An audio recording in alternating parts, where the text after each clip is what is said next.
အားလုံးပဲမင်္ဂလာပါရှင်။ကဲဒီတစ်ခါတော့စိုင်ပိတ်တဲ့ရဲလေးမှာတမီးနဲ့တူတူ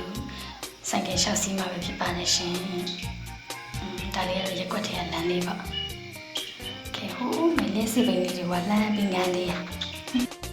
ကဲအထင်းဆိုင်တစ်ဆိုင်ဝယ်မွေမှာပဲဖြစ်ပါတယ်ရှင်။ဘာလေးဝယ်မလဲတော့မသိသေးပါဘူးရှင်။ကဲအင်ဂျီလေးကကြိုက်နေပြီ။အဲ့ဒါလေးယူလိုက်ပါမယ်ရှင်။အင်ဂျီလာလိုက်တာသူများအင်ဂျင်ရဲ့တိုက်မိကုန်ပြီ။ကဲတမီးလေးကတော့ပတ်စံရှင်းပေးရပဲဖြစ်ပါတယ်။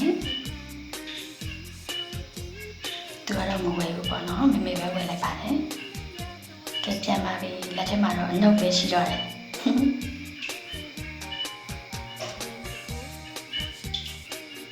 ကဲလမ်းမှာ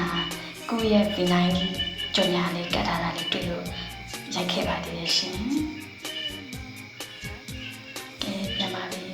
ဒါလေးကတော့စိုက်ပျိုးရှိလေးမှာပေါ့နော်။နောက်ရက်ကျရင်အဲ့ကိုသွားပါမယ်။ကဲမုတ်ကထဝင်စားပါမယ်ရှင်။